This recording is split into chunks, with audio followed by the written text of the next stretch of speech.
How are you, folks? Enzo DiCostanzo. We're going to be continuing our discussions on stock valuation, so let's get right to it.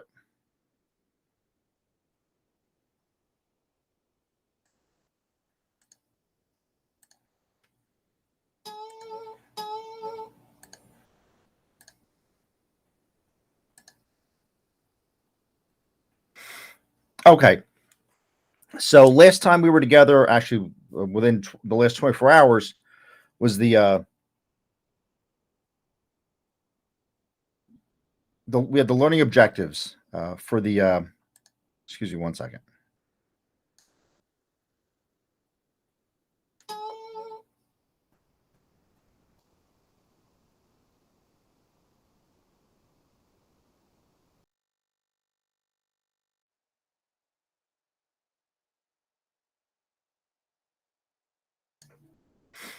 Yeah, we were at the learning objectives for the stock valuation.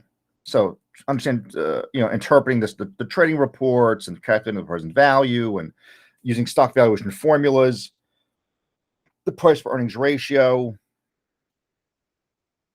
the no free lunches idea.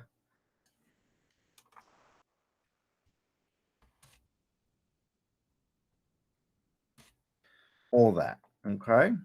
So that's where we are. And then we have a couple definitions here. Common stock, what that definition is, what initial public offering is, what a primary offering is, what the primary market is. That's when new securities come to the market. We had a little bit of this discussion with the PowerPoints yesterday. Common stock are the ownership shares in the publicly held corporation. And again, always remember this formula from accounting. Okay, this is the key.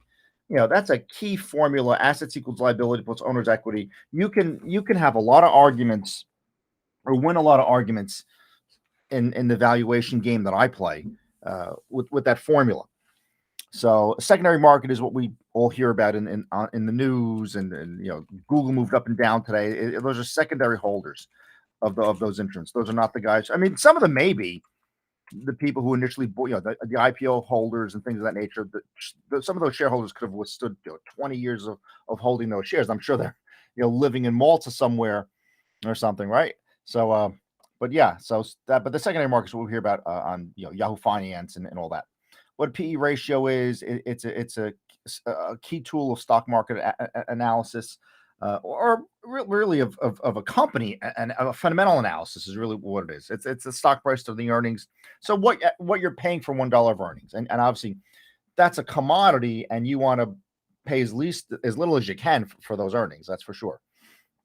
What a dividend yield, and here's some important ones. They're all important, but dividend yield. It's the dividend per share divided by the price per share. So it's like the current yield of a bond. Is folks, I apologize for the little pings there.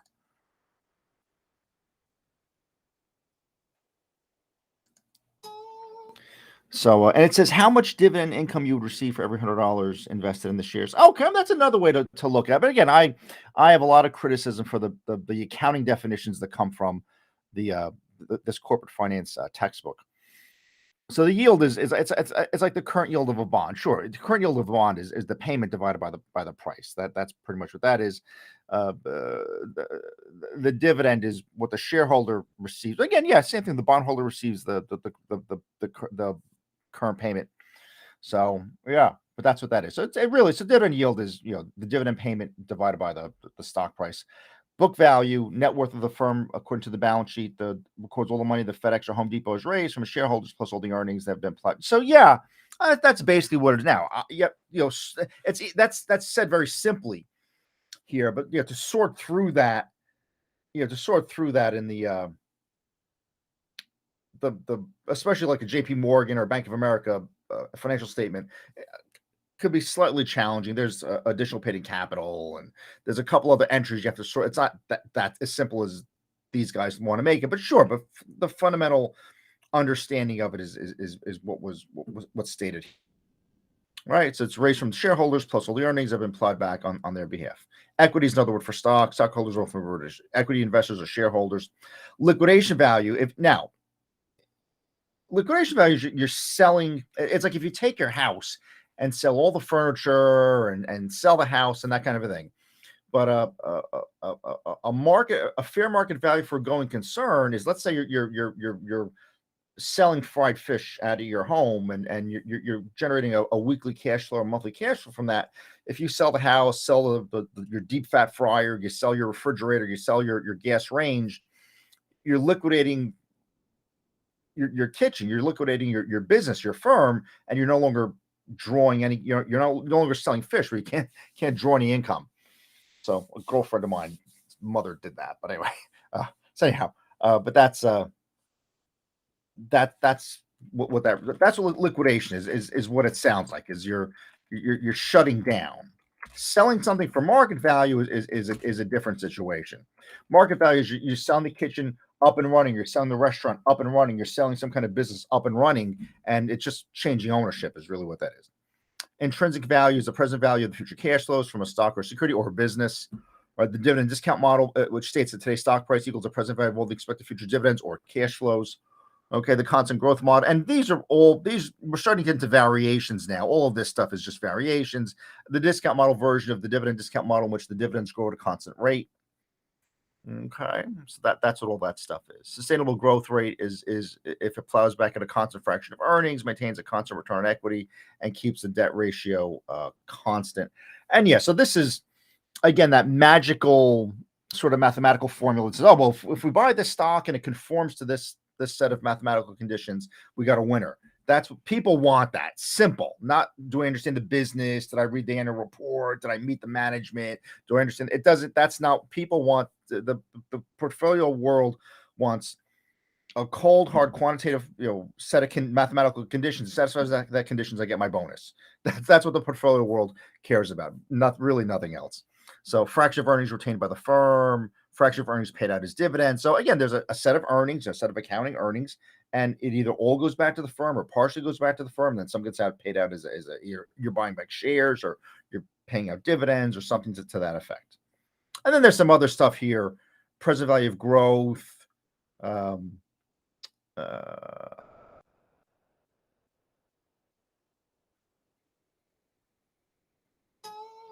Yeah, present value of growth, that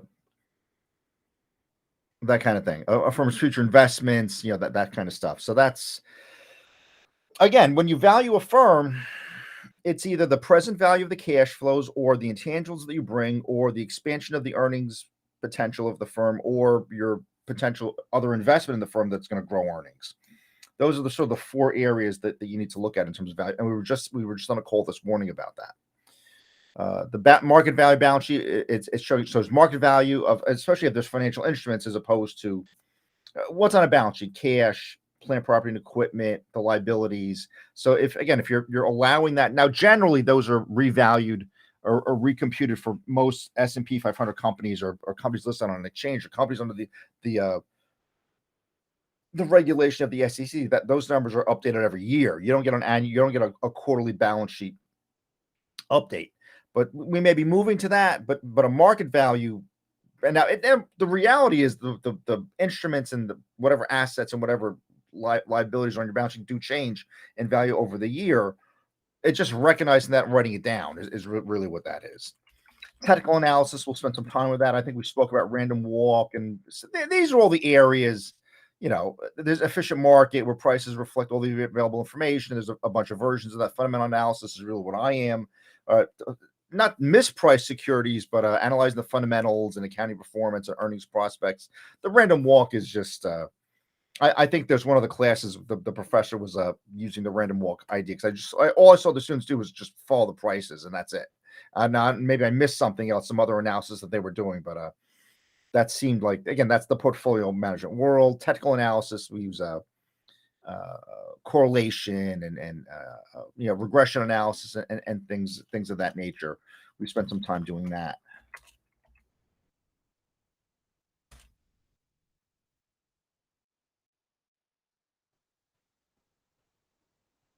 And we'll look at market value already. And then there's the bid ask and the bid ask spread. Ask is offer to sell. Bid is what investors are willing to buy. Right? The bid is, I'm willing to buy at that price. Ask is what the person who holds the shares is asking, and there's some sort of difference, and then a deal is made and found.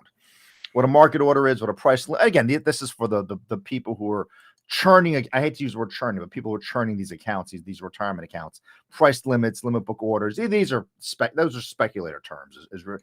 Give me cash flows and the valuation, and that's what we're gonna. I'm saying I'm gonna spend time on the areas of this chapter that I feel is what's important. Okay, that's how I'm going to look at it. Stay in the call. Okay, so we'll do, and actually, because I did a little moving of stuff here, so we'll say copy.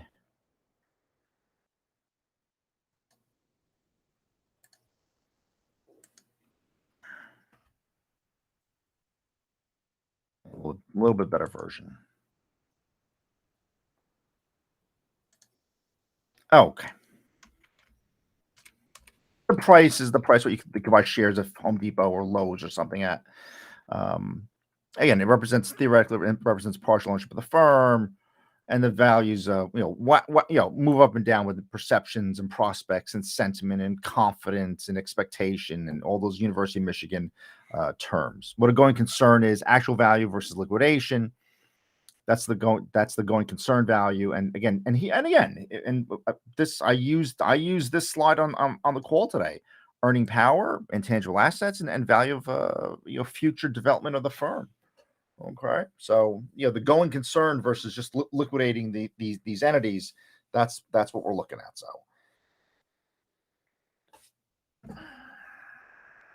market price is not the same as book value or liquidation value. And again, you want to sort through these in an accounting book. What going concern is, what book value is, all that kind of a thing. Did I just, folks, 1 second? I'm just sort of thinking here.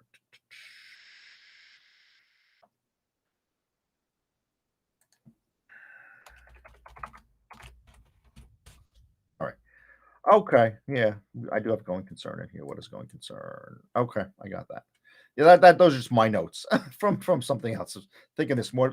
Hey, it's good you have a professor where this is not just a figment of my imagination that I do this. I really do this for a living. So you should feel good about that. Again, we're just reviewing the terms here, what all this is, market price, market value. Okay, all of these. Again, I would look these up in with a pedigreed accounting book. That's how I would look these up. And it says what determines market value. So again, we had a spirited conversation this morning about that. So we'll let you know how that turns out. So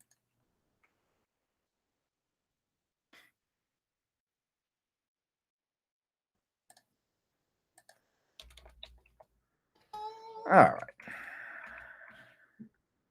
Valuation by comparable, similar companies. So you can compare, what's the value of Lowe's and Home Depot, and Walmart has a sort of a neighborhood hardware store section now, but that would be really walking onto the turf of Home Depot, and I don't know if they're being a good corporate citizen and not really seem to be willing to do that just yet. Intrinsic values, a present value, future cash flows from a stock or other security. Or security, other fair share prices. Wait, hang on. Here. Yeah. Present value, future cash payoffs from a stock or the security. Fair price it's a fair price for the shares. That's what intrinsic value is. The value of a bond is a present value of the coupon payments plus the present value of its final face value. So, yeah, but I read Warren Buffett's the book that I like the best about him, the Roger Lowenstein book. I read that version, and he said it. He says you have to turn a stock into a bond for valuation. So my error is just looking at the cash flows, not looking at sort of the terminal value or if you're going to sell the firm in the future, what would you sell it for? What's the market? Not necessarily the liquidation value, but the going concern plus going concern plus liquidation is the market value. Okay, and you should and actually, does it say that down here? I hope it says it like that.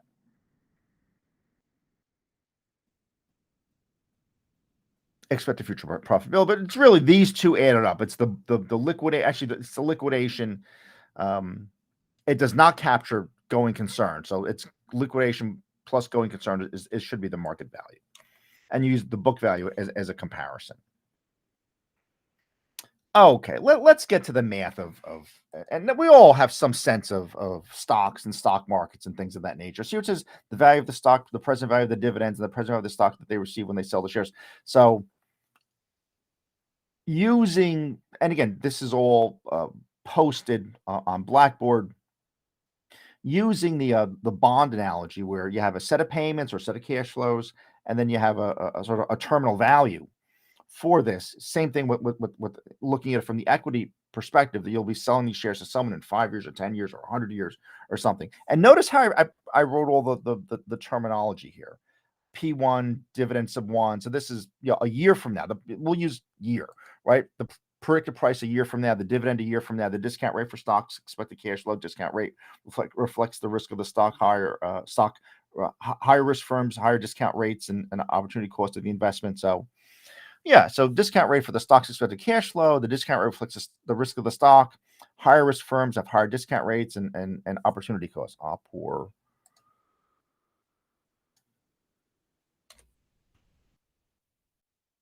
There we go.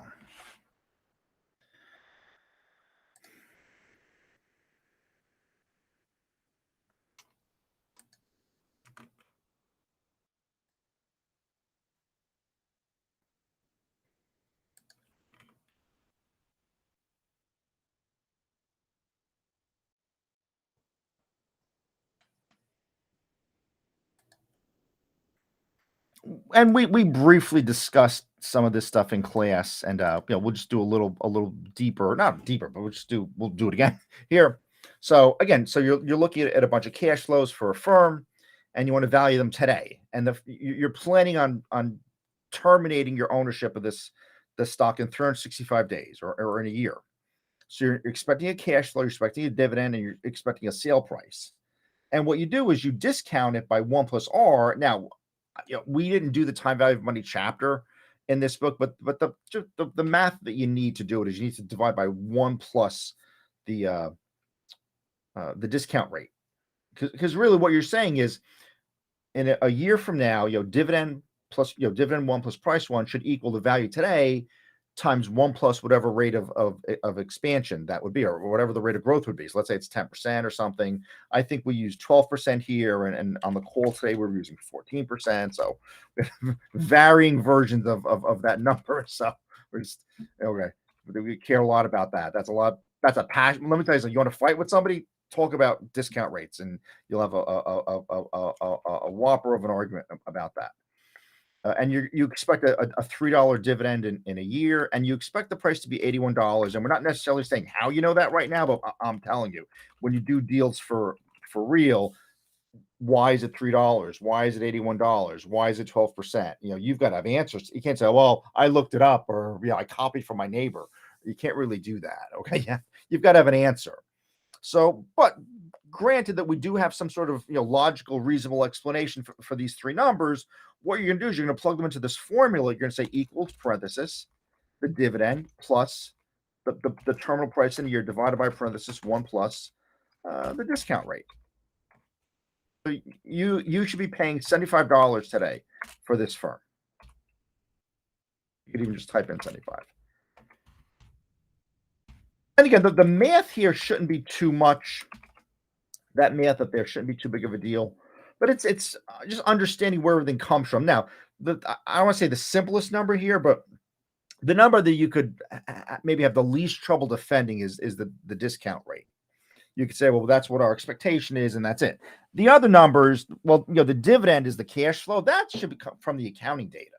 Okay, so the performance of the firm, and then the what we expect the price to be. You could just do an average or business cycle analysis, or you could use technical analysis to get that number. You got to do something, so you pick that. You got to pick something to do that. The expected return is going to be dividend. You're expecting it to get that dividend, and then you're expecting for the firm to be worth $81, and you're going to pay 75 today.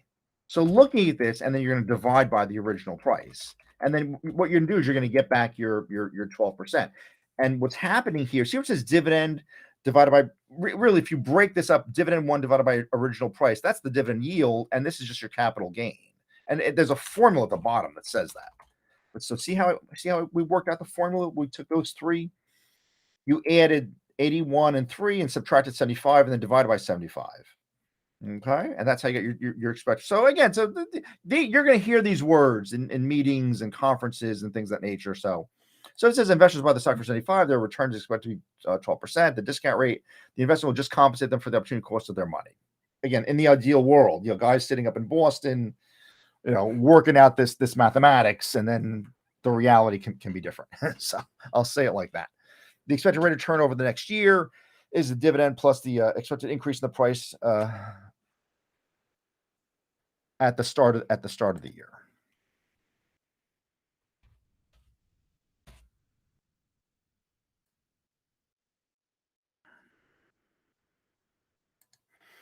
It's not 8, it's at. I think I typed a lot of this. That's why there's little errors here and there. So I apologize for that. We're cleaning it up as we go along.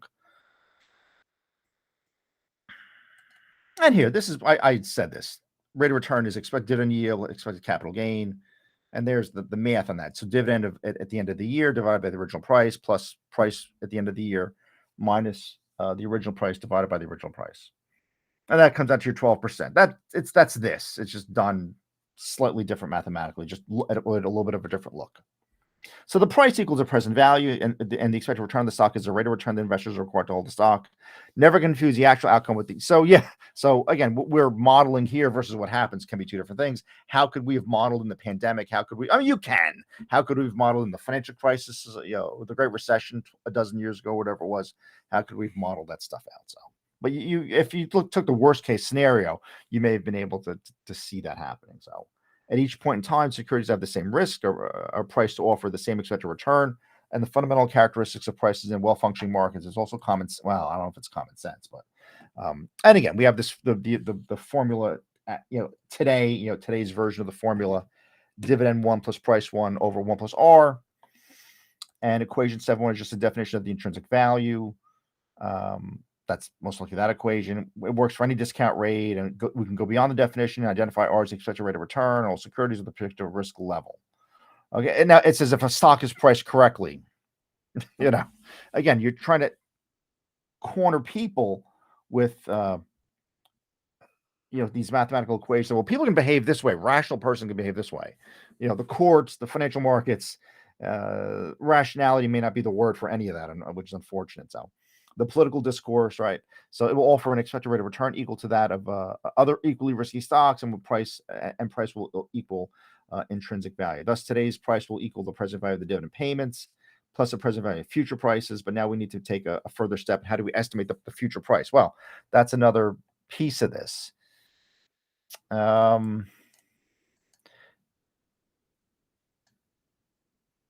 this is another example. This is Copper Company or whatever. This just goes through the same math again. And if you use value from the computation, so now our discount rate is 10%. So, and I make these little calculators. We expect the price to be 105, and we have a cash flow expectation of $5. Okay, the intrinsic value is equal parenthesis dividend price divided by 1 plus 10%. So we think it'll be $100. If today, it says that the stock price is $100. So I'm saying right. So we think no, pardon me.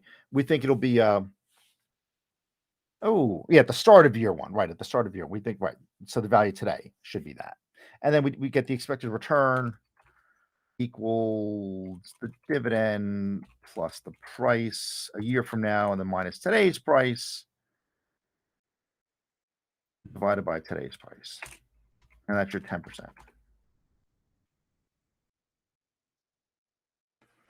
Okay. So the dividend or the discounted cash flow model, which states that today's stock price equals the present value of all the expected future dividends. You're expressing it as a present value of all forecasts of future dividends paid by the company to its shareholders without referencing. So it says dividends with cash flows. And say this is just we wrote this very mathematically. The way we wrote this: present value, dividend at the end of first year, second year, third year. You could do 100 years. And actually, we will do an example of that today before we wrap this up. Shareholders, pardon me. I'm finding all the typos in here. Oh,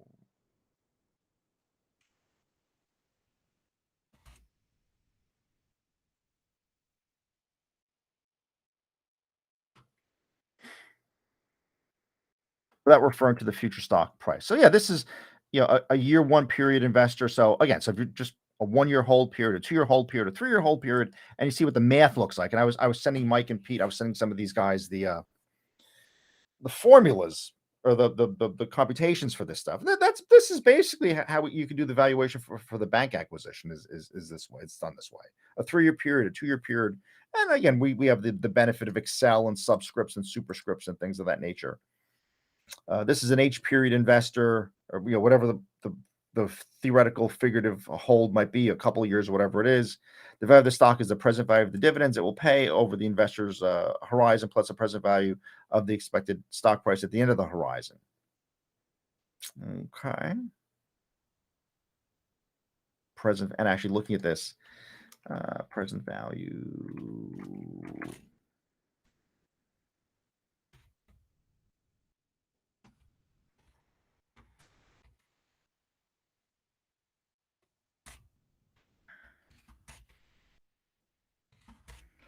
Right there. Okay.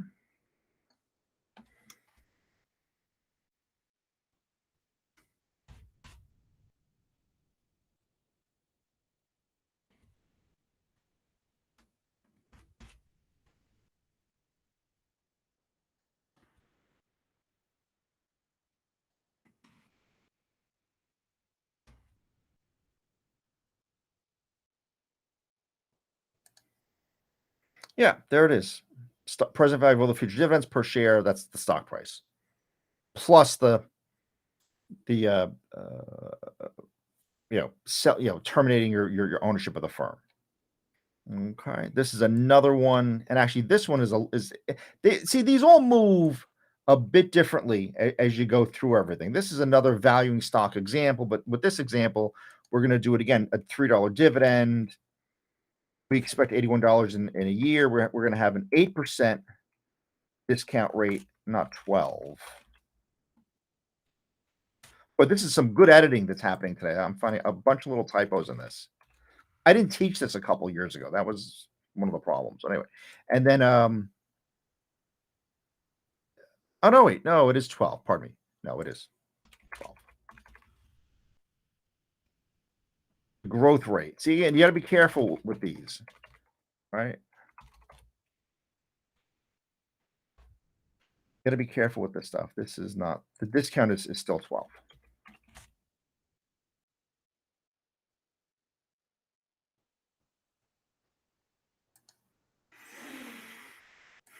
This is 8%.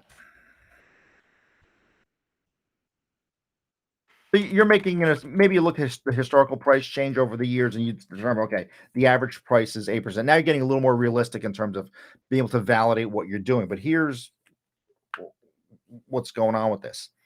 So you have these rates, and this example is just a year out, right? This is just our year out exam, and we're going to just sort of repeat ourselves here with the same sort of computation. So we're going to say, okay, the value today for the price of 81, $3 divided by 1 plus 12%. That's 75. That's our just our usual 75. Nothing unusual about that. And then the expected return, we expect the return to be 81 minus 75.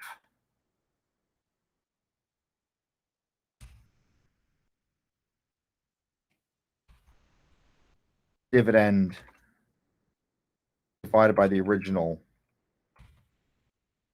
price.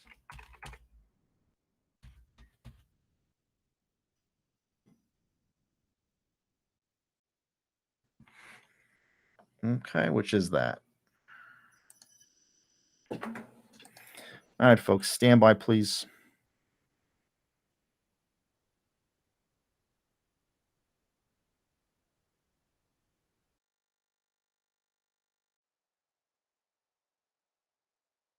back.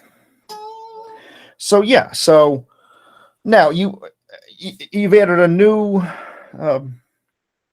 wrinkle in all this with this. Okay, where this is growing at 8%. And also you have a boundary condition here from the math world that the discount rate is bigger than the dividend growth rate. There's another set of formulas if this is not true. Okay, but for R is greater than G, 12% is greater than 8%. And again, folks, this is very mathematical. And again, you have to realize I taught in the math department at Rutgers for a dozen years.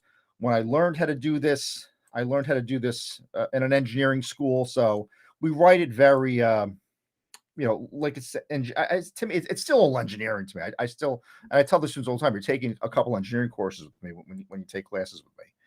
So, and the general sort of flow here looks like this. Now, I don't know, are we doing 4 years? I don't know if we're doing, I don't know why this is highlighted, but I think that's what we're not using. Yeah, because it's dividends only 3 years out. So looking at this, so yeah, so the first year is the dividend. Then it grows at 8%. So it's 1 plus G times the original dividend. And then it's 1 plus G squared times the original dividend, then 1 plus G cubed. And you can just go all down the path with this. Okay, so now what you're doing, and you have to be careful with this 1 plus R and 1 plus G. All these numerators are your flow of dividends, and then your denominators are 1 plus R to some kind of power. So 3 years out, 4 years out, 1 year out, 2 years out, whatever it might be. So this is the general formula for that. Okay, so now we're gonna head here. I think I have it down here. So this is just going to be now t equals 0 is the beginning of the first year, and whatever it's 2016. So the end of 2016, the end of 2017. Whoops. The end of 2018. I think we looked at it like that. So whenever this book was written, so I'm just indexing everything. You have to start with that. You got to start. What's your time frame? Okay, you have to start with that. What your time frame is. Yeah, this 75. This is just whatever the price was at the start of the year. That's our starting share prices. So you can see from this little table, you're basically going to be able to do a valuation here. Okay, your dividend starts at $3. Okay, your dividend starts there. And then you're going to say equals this times 1 plus, 1 times, pardon me. 1 times the growth rate, which is there. And then that's 350. So it's 1 plus 8%, 1 plus 8%, 1 plus 8%. So this is 8% growth. If you did 8% over a couple years, you go from $3 to 350. Okay. And this other thing, how'd we do this? Yeah, and again, through, I guess, historical analysis, you said, okay, from here, this is going to grow at 8%, right? And so it's the same thing like the dividends, how these things grew, 1 plus 8%, 1 plus 8%. Okay, the expected return, how do we get the expected return? Yeah, the expected return is all the same sort of maneuvers here. Yeah. This is just, we're just redoing that formula. We're saying, okay, we're going to be at 81 plus our $3 minus the previous price divided by the previous price. And we're just going to get the 12% back every time. All right, so you're going to get what? You're going to get 94 minus 87 plus 350 divided by 87. That's 12% return. Now, the moment we've been waiting for here, right? The moment we've been waiting for here. You want to value what's going on with this today, because you're projecting these cash flows. Now, I think the flaw that I might find with this is we're just doing the dividend value. We're just doing the dividend valuation. So in other words, you're going to take the value of this dividend, this dividend, and this dividend.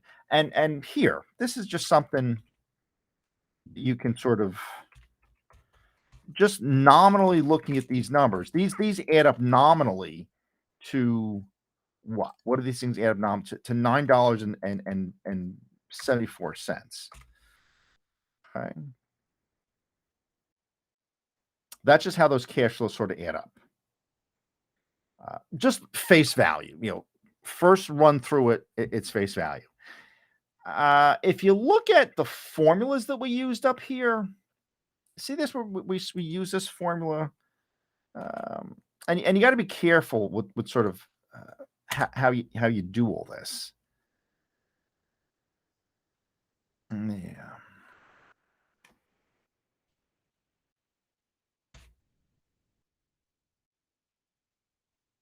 You see, here's the thing with this in terms of valuation. The way I've worked it out here, we're just taking the valuations of the dividend. So you're going to say 1 plus that 12%. You're going to anchor that in there. Exponent 1. Okay, so you've locked in the 12%. What you could do is this.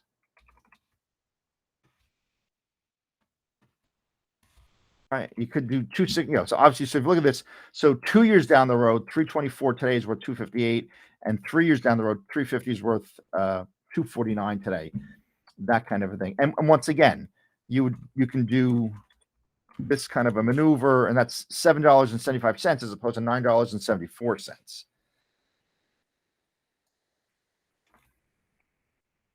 But what I don't like about this is I feel like it sort of changes up the techniques a little bit.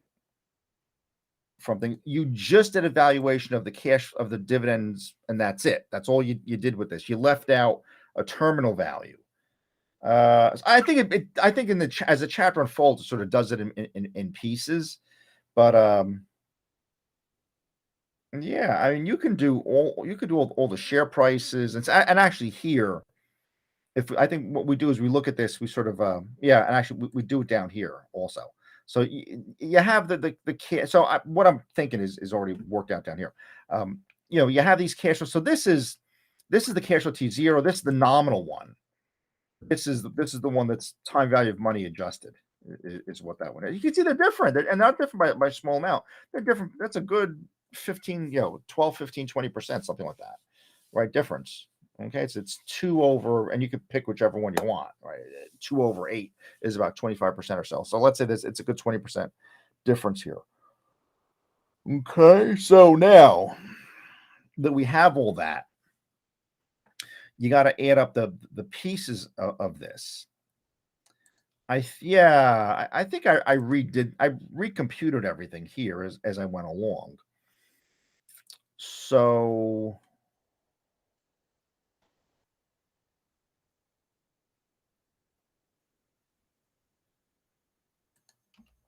yeah,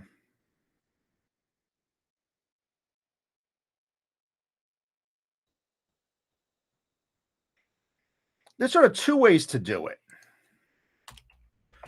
One way to do the 1-year valuation is to value the dividend and the share price. That's 80. That should be what? What should that be?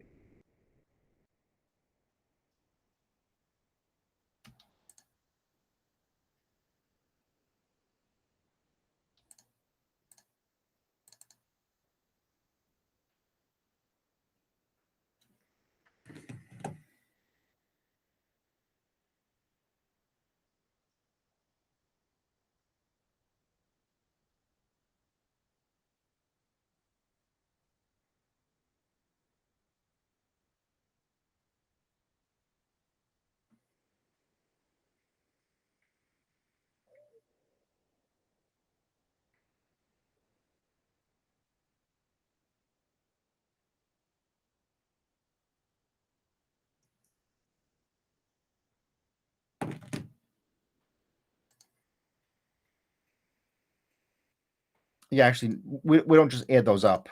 That's a mistake to look at it like that.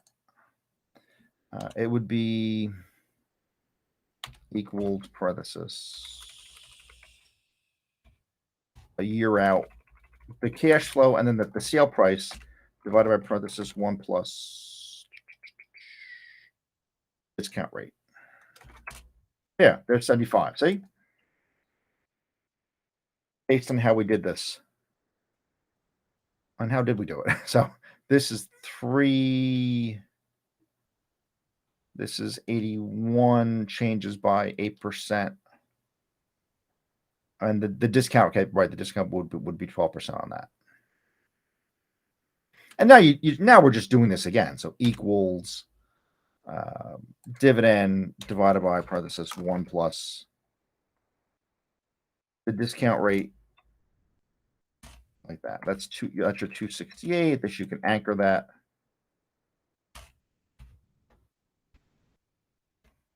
And the other piece of this is equal to 81 divided by 1 plus. Anchor that. And you can sum these. Yeah, and it works. That's what I was sort of thinking of. The out loud thinking I was doing. So, yeah. So the 268, it's the $3 divided by 1 plus 12%. The 72 is $81 divided by 1 plus 12%. So in other words, these theoretically would, even though you're telling us it grows at 8%, but we're looking at the whole picture of how this sort of expands here. And this is growing at 8%. That's the three. Yeah, actually, this $3, we're just stating that. So yeah, this 3%, it eventually grows at 8%. But the initial one is just $3, and we're not attaching a growth rate to this one. We are attaching a growth rate to this of 8%. So this $3 gets folded into this, and it brings it to a 12% return. Sort of brings it up for you. Okay, but that's the first year version of this. So yeah, so you took the cash flows and the termination price divided by 1 plus your whatever your rate of return is. Your opportunity cost, your rate of, your expected rate of return. All those are similar words for the same creature. That if you're reading an economics book, if you're reading a finance book, everybody puts their own label to that percentage. But yeah, okay. And this is just a summation of, now that's again the values today at T0. Now we'll do a little bit tougher version coming up next. This is the 2-year version of this. So yeah, this is now you're no longer terminating at the end of 1, you're terminating it at the end of year 2. So you're going to say equals your terminal value divided by 1 plus that rate, that discount rate of 12%, but this is to 2 years. Okay, that's the 2 years. I'm just trying to see if I did it with that here. Whoops.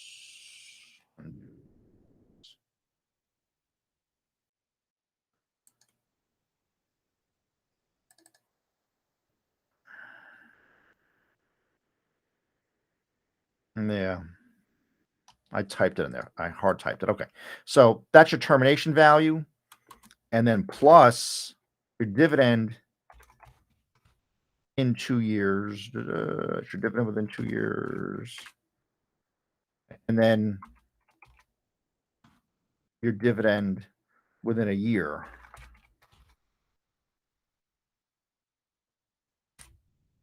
There's your 75. You got it back again, right? And you have you have the 2 cash flows and the termination value is what you have with this. Okay. And this last one, this is just to 1 year is really what that is. Same thing with this. This thing, if you want to really be fussy and put that exponent in there. Okay. And then as you look through this, you take all the pieces. You say equals $3, 1 plus 12%. That's your 268 equals 324 divided by parenthesis 1 plus 12% to the second power. That's your 258. That's 2 years out. And now you're terminating transaction amount. Is that 69? And then you just add up all 3 of these.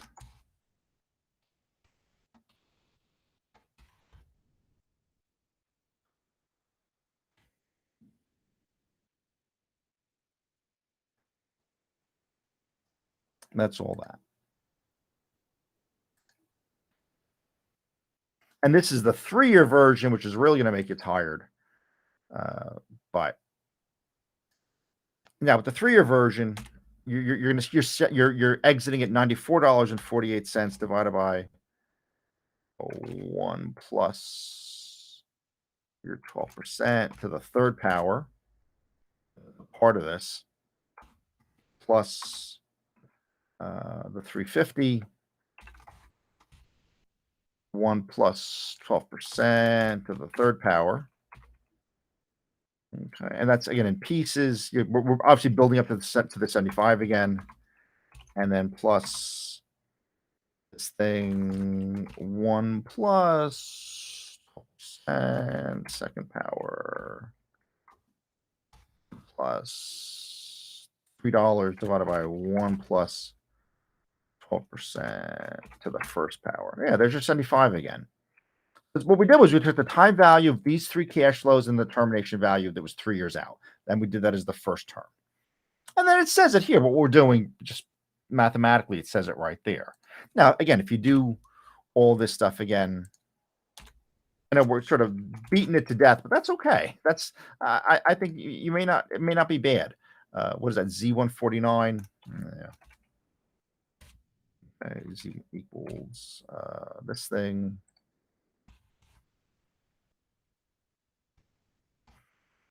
The second power equals this thing divided by Z149 to the third power. All right, so this is just all the various cash flows or dividends, bringing them back to today, and then the terminal value of this is the 94 and 48 divided by 1 plus Z149 to the third power, and then you just do a sum, and you get 75 again. All right, and again, it says it sort of theoretically. The cash flow the first year, the cash flow the second year, the cash flow the third year, and then what we're going to be terminating this under. Okay. And again, you could use it for Home Depot. You could use it for the CFA activity. You could use it for all sorts of things.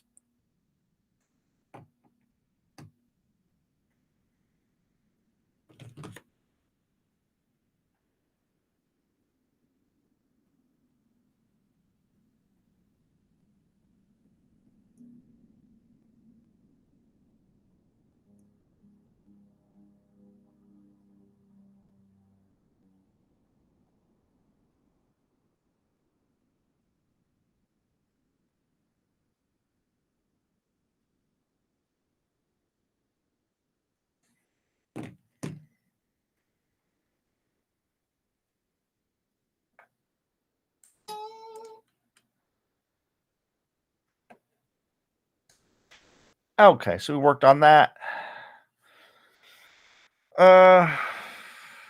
This is another one of these. It's the same. And then we have the big one here. And there's a graph. Okay. Now we'll hit all this. So like I said, so if you need a break, you could take a break. Okay, but we showed you, we pretty much showed you how to hit all these. And actually, yeah, I'm trying to keep these maybe a little bit shorter than. Hey, you can see we're gonna make a graph of this thing. Let's do it. So here, the next version of this, it says value of the common stock is the present value of the dividends received out to the investment horizon plus the present value of the forecast stock price at the horizon, or the termination value of you selling that company. It could be that. So okay, so we have another version of this here. The growth rate here is 5%. This is 10%. This is 105. This is $5.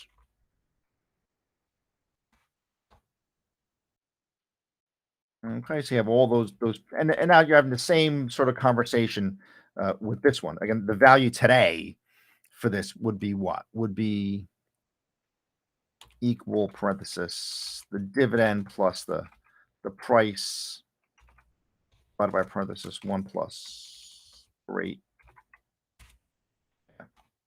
100. And then you do the expected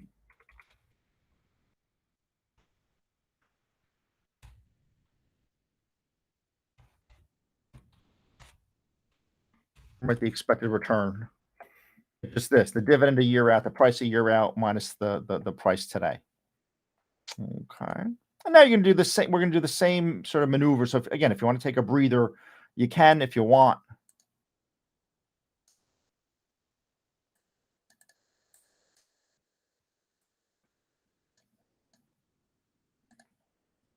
So what are we doing with this? This and whatever the years were, I don't know why I picked 2011 or something like that. I picked those years for some reason. But again, you construct your time horizon here. So a year out, your cash flow will be $5. And again, that's how good your accounting is. And then this is going to grow 1 plus the growth rate, which is 5%. Then you do it again. That's how you get 551. And actually here, I didn't put the G in. Yeah, this needed a G or G.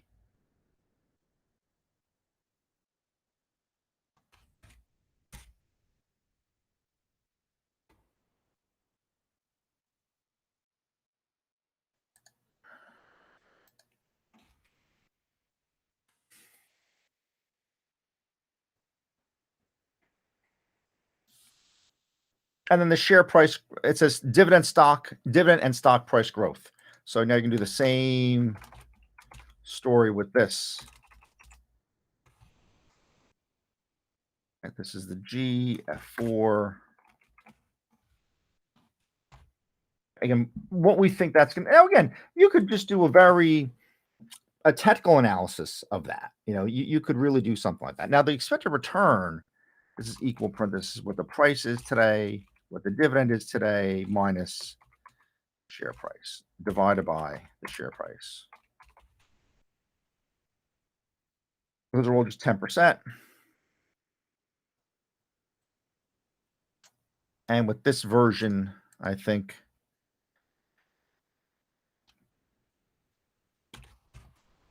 you're going to have dividend plus the price a year from now divided by parentheses 1 plus the rate. It's 100. Okay, so what we'll do is we'll say equals dividend divided by parentheses 1 plus the rate is Z, whatever that is, Z201.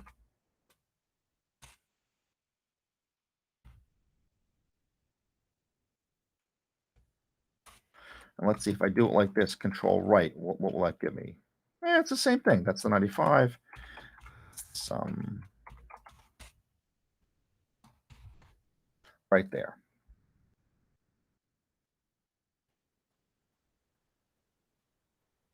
Okay, so that's a 1-year time horizon hold for this asset, this financial asset, this bank, this whatever, this Home Depot or something, whatever it might be.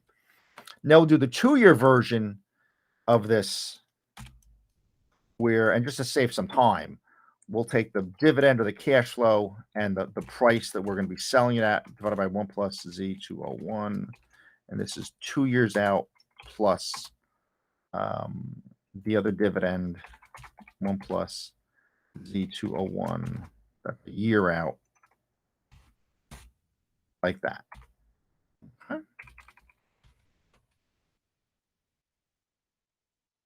And actually, I don't know. Will this work if I just copy and, well, maybe these two. Copy, paste. Let's see. It was too many lines. So you could just drag that there.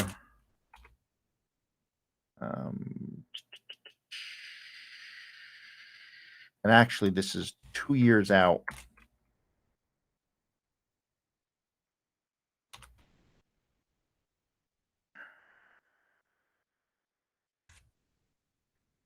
And this, we want the 1-year version. Yeah.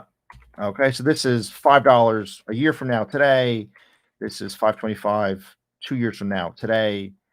And then we'll do this guy.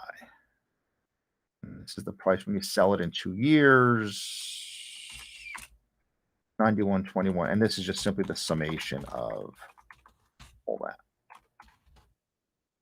Save your work as you go. Okay, so we did a little repeating of things. You know, nothing wrong with that. We did a little repetition of what we're talking about here.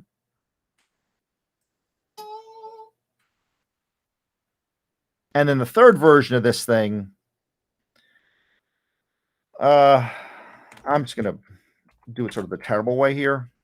We're gonna do that and that. That's 3 years. That's that rate. That's that rate. And this is this one. This is 2 years plus this guy.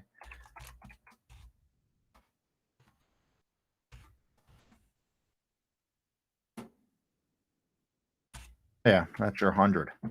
What do? We took the terminal value 3 years out, and then a 3-year out dividend, a 2-year out dividend, and 1-year out dividend. Oh, that's it. Okay.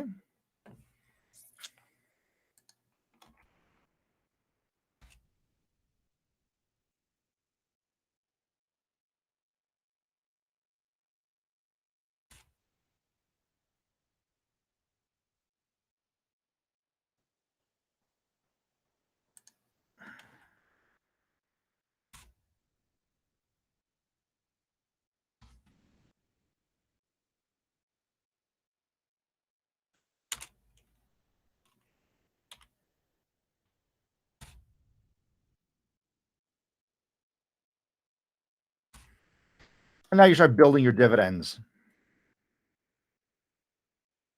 like you did before. Right.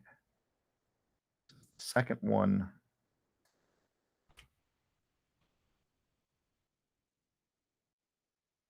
This is the third one. All right, 414, 434. And the last thing is just you go 3 years out with this.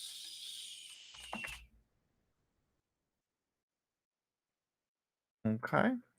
Which is that. And there you go. So again, it's just we did the same thing a couple times now.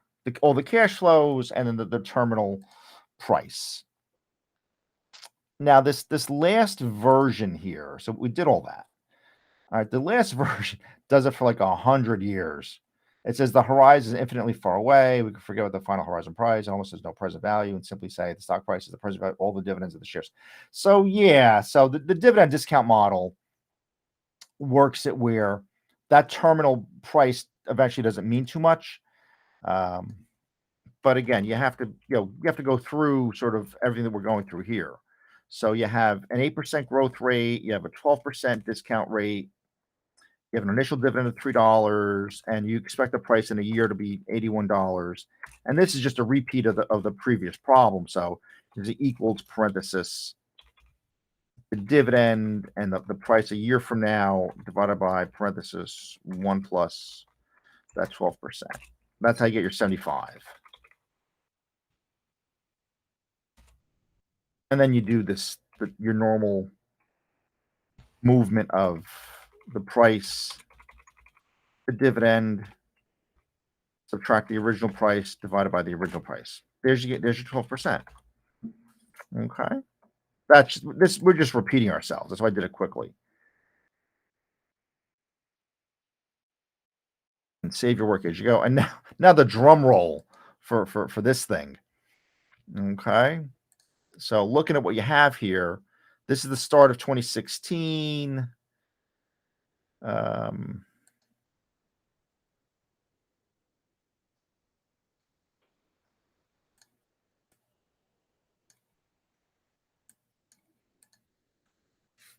Yeah, that's a horizon year out, 10 years out, 30 years out, 100 years out.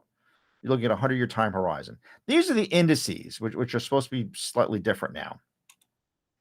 This is the end of 2016 is how I look at this. And then we just add up 1,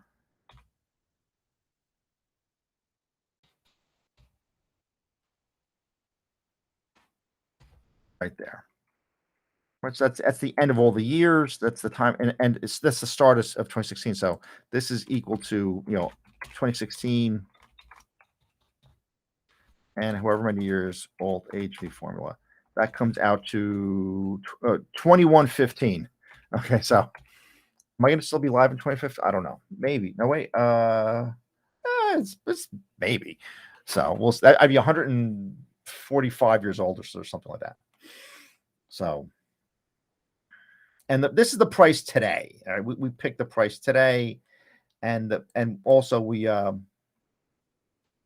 looked at how it changed. We said, okay, so we did a little statistical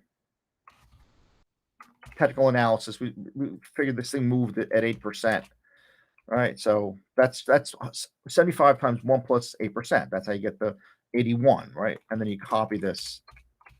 So again, even though we didn't go over time value of money necessarily, but now look at this here. We're going to make this bigger.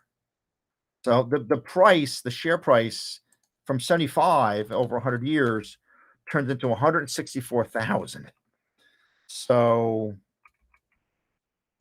how many times in 100 years? In 100 years, so it's 2,000 times bigger is what that is. 2,000 times bigger.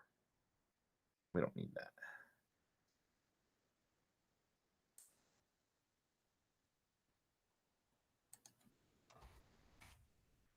Okay, 2,000 times bigger is what that is.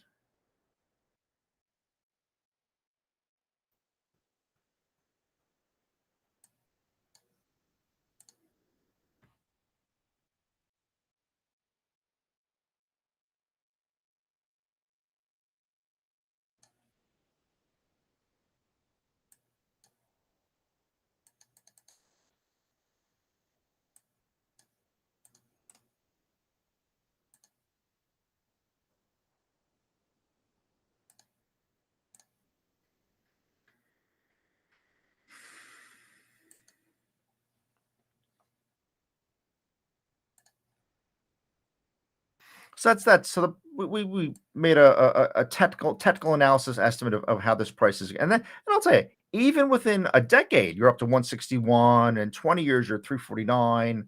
So you're looking at pretty significant changes within not too much change in time. The dividend number, now the dividends get paid at the end of the year, and that's your $3. So this is equal to this thing 1 plus G. That in there. That's 324.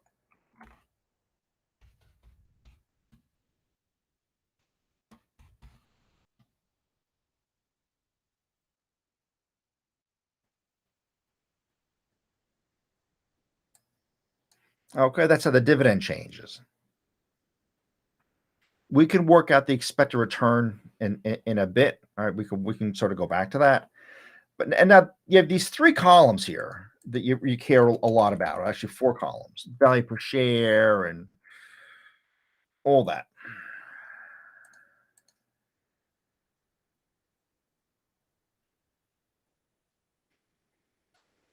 So, yeah, the expected return. We'll get to this. That's sort of a last thing that I want to do. So the value at T0 for each dividend. So you got to line up with that $3. You got to say equal the 3 divided by parenthesis 1 plus. Boy, the creativity to do all this.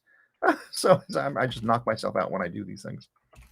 And this is a year out, right? So we locked into the index. That's why the index is important.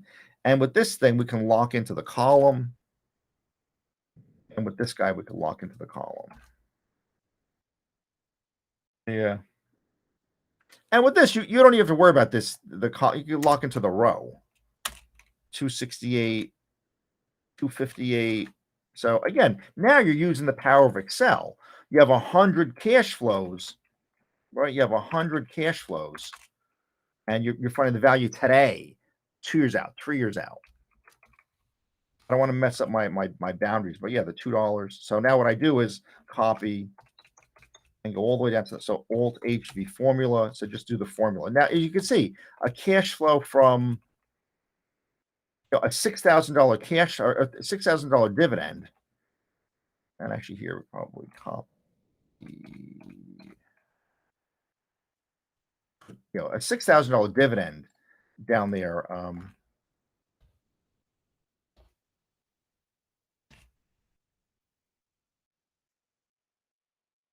From a $2 dividend, and even 20 years out or so, that dividend is four times. You have four times the cash flow.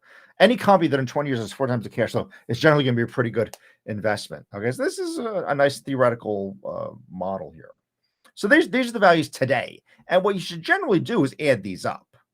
Now, I don't know if I did that here, but you should do that. Uh,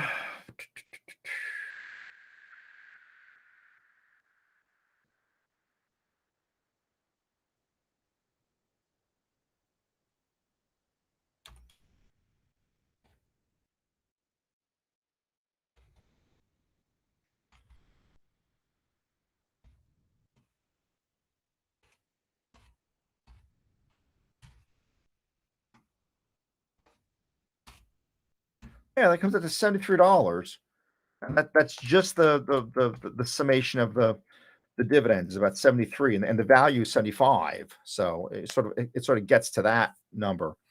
Then it says present value of the dividends. So yeah, so actually we do work on that. Actually, we did, yeah, we did get to that. That's what that yellow is at the bottom. That's what this is. Right. So what are we gonna do here? We're gonna do this is the sum of that one. Yeah, now you're gonna just start summing them all. So equal sum there.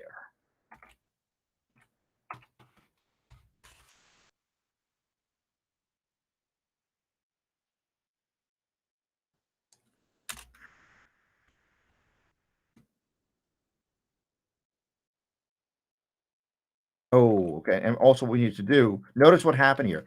I did the two summations. It just was moving with me. You got to anchor this at that row. See? Now they're all getting bigger, 12 and 1470, 1668. See? You got to be careful with this stuff. But yeah, again, that's that 73 there. So you add up the summation of all the dividends. And actually here, yeah, for the rest of it, for whatever reason, so I guess the assumption is you're selling it in 100 years or something like that, or whatever it might be. So we have the present value of the terminal price. Let's see how this thing works. It's right there. Yeah, this one you're just taking the terminal price as you go. So obviously, at the beginning of this, a lot of the valuation comes from the terminal price, but 100 years out, a lot of the valuation comes from the dividend. That's the magic this thing is trying to communicate. So you take that 81 divided by 1 plus the discount rate, and then the exponent is and we'll fix this. Let's fix all this.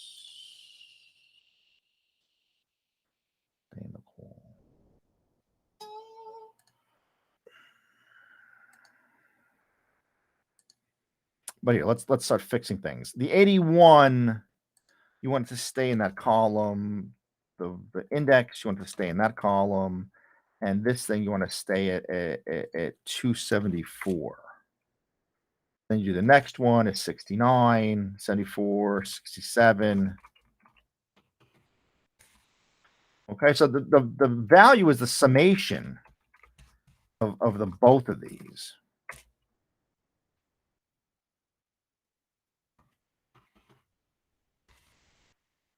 Okay.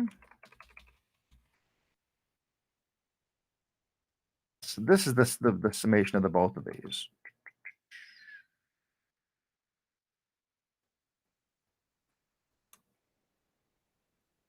Now you copy this and you just go all the way down. Right. And there, so now looking at this, it's sort of the end of the road here. It's just the combination of the present value of the cash flows and the present value of the terminal value is really what that is. So looking all these years out, that terminal value, that 164 today is worth $1.98. So that $164,000, 150,000 in 100 years is worth $2 today.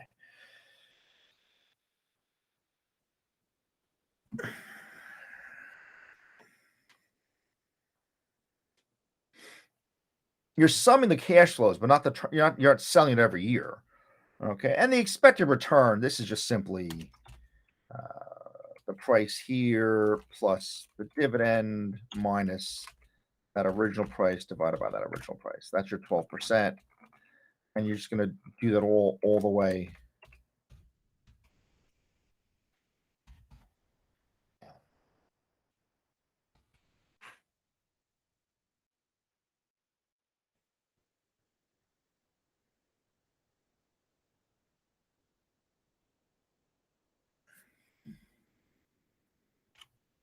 And actually, what we'll do, and I did it here, we'll make a nice graphic of this. Yeah, present value of the dividends, present value of the terminal price.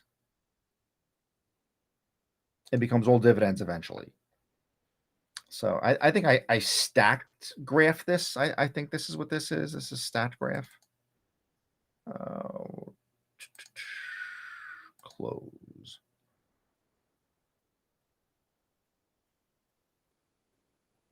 Okay, so let's do present value of the dividends. Start with this thing to make this graphic. And this one, I just graphed it versus the investment time horizon years is all I really did with that. Okay, so we'll do dividends. Insert column, stat column.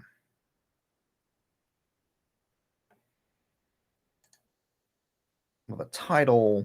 We love a title, right? We love a title.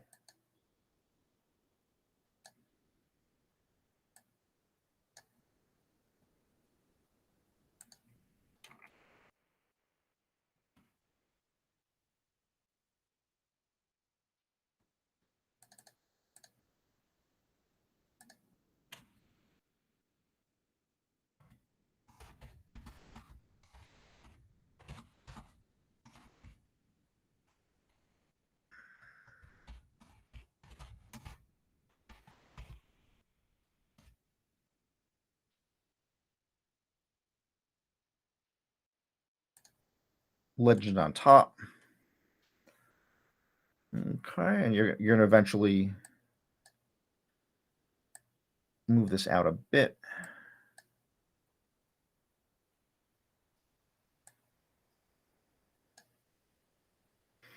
Something like that, right?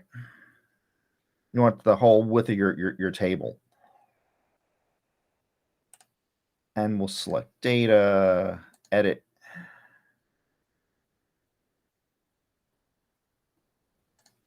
And this is present value.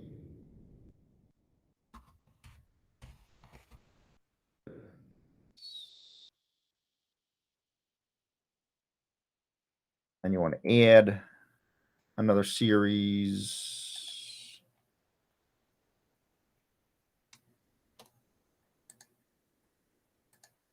This is present value.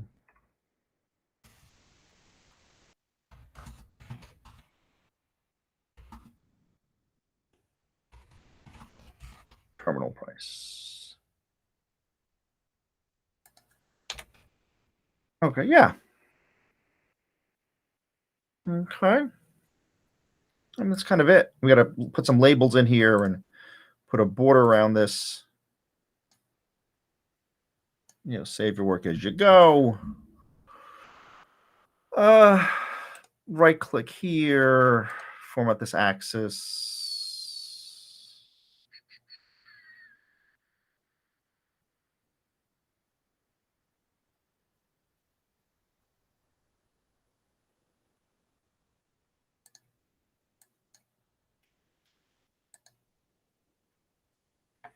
And it's 2.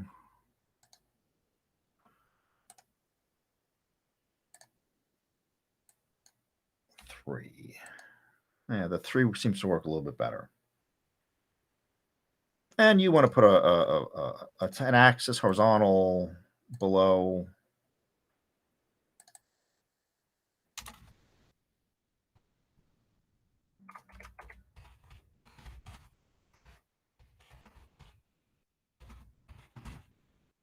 That's investment horizon in years.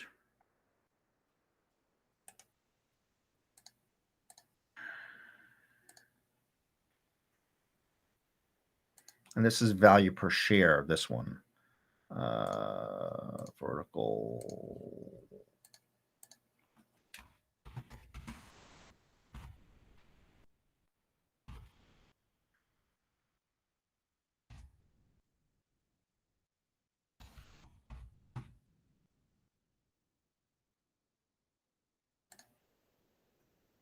Okay.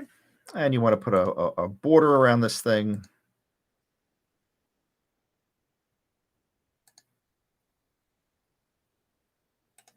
And you want to do shadow.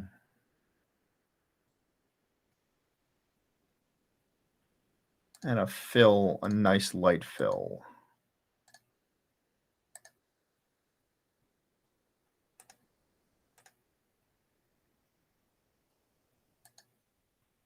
And grid lines, horizontal, none. How about that, huh? There you go. Value of stock for different. So you'll see this for like mortgage charts. You'll see a lot of things. The math is very similar for a lot of these. So, and these numbers are too big. So, and you don't need 2 decimal places here.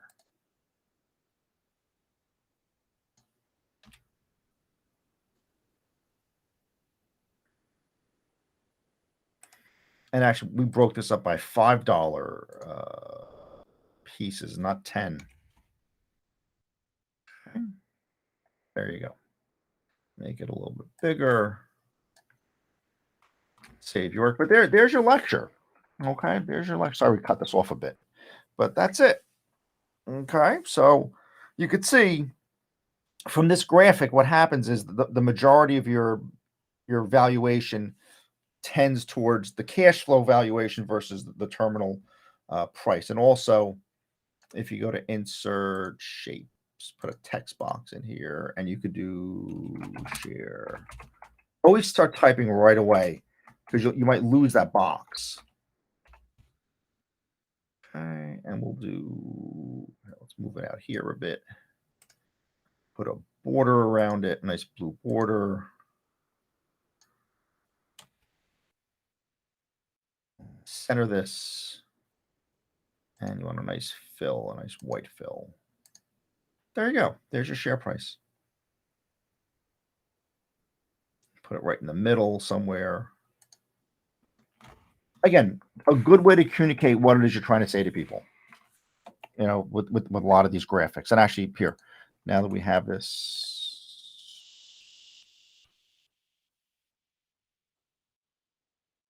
let's just drop it here somehow or a little bit.